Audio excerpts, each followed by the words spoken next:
Zach, let's start winners and losers here in the NBA draft. Give me your favorite winner, your biggest winner.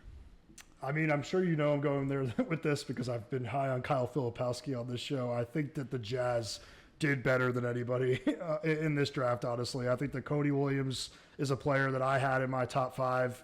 You get Isaiah Collier all the way down at 29. I think you get him in an infrastructure that can get the best out of him. We saw them, get something similar out of Colin Sexton. I think the players are not that different in terms of just pedigree. And I think that Kyle Filipowski, the second round, a player that I had in my top 20, the same team that got the most out of Lauri Markkanen. I just think that these guys are ending up in the best possible spot for them. And I think that the Jazz kind of deserved it for being a team that has not tanked outright. Yeah, I really like their draft. I mean, just now you look at the young guys they have on their team: Cody Williams, Collier, Filipowski, Taylor Hendricks, Colin Sexton, Keontae George. I'm gonna refrain. There's a guy, Kessler, and Lauri Markkanen. I'm gonna throw as like the head guy in there, and then you throw in, they have two like, for me, like internet kind of famous guys. They have Kenneth Lofton, who lost a bunch of weight this summer, on a 2-way. They have Jason Preston on a 2-way. Like, and they have a bunch more picks to come. I love the way they have reloaded post Gobert, post Mitchell, and like this is in a bad draft, quote unquote bad draft. Like, I love the talent bets they made with these 3 guys. Yeah, I think with Utah, it's interesting, right? I mean, like the part that do you think that George and Collier can play together, Zach, or do you think it's kind of like one of them will hit? We'll see which one it is.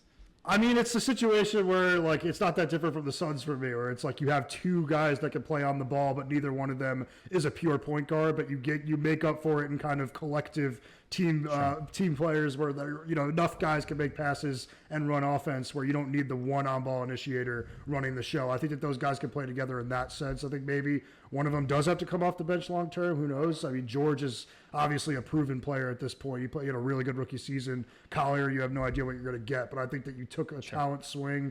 If they can play together, they can. If they can't, it isn't the biggest deal in the world.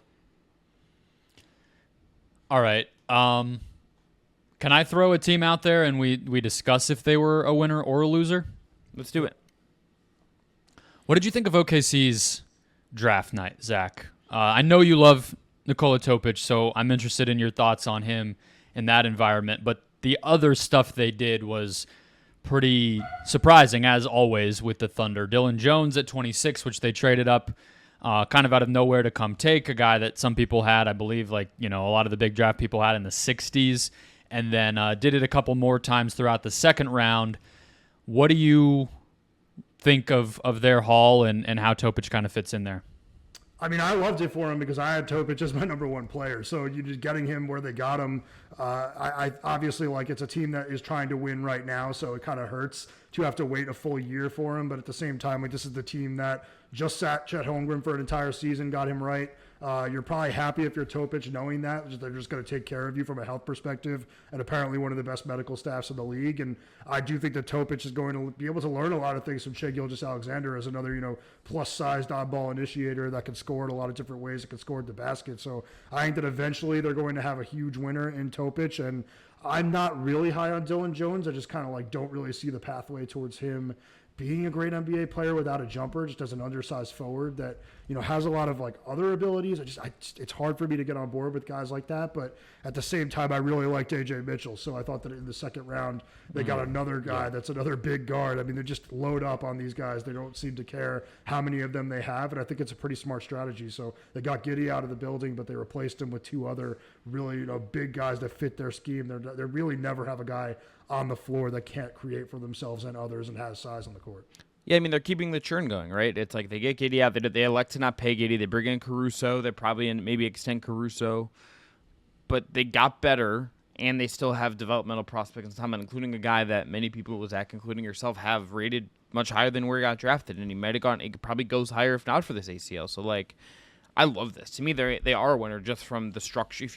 Particularly if you just include the context of the Giddey trade on top of this, I think, to me, they're a clear winner. What do you? I hate to put you on the spot because it's a pretty far down guy, but do you have a general comp for Dylan Jones? I've been wondering what even.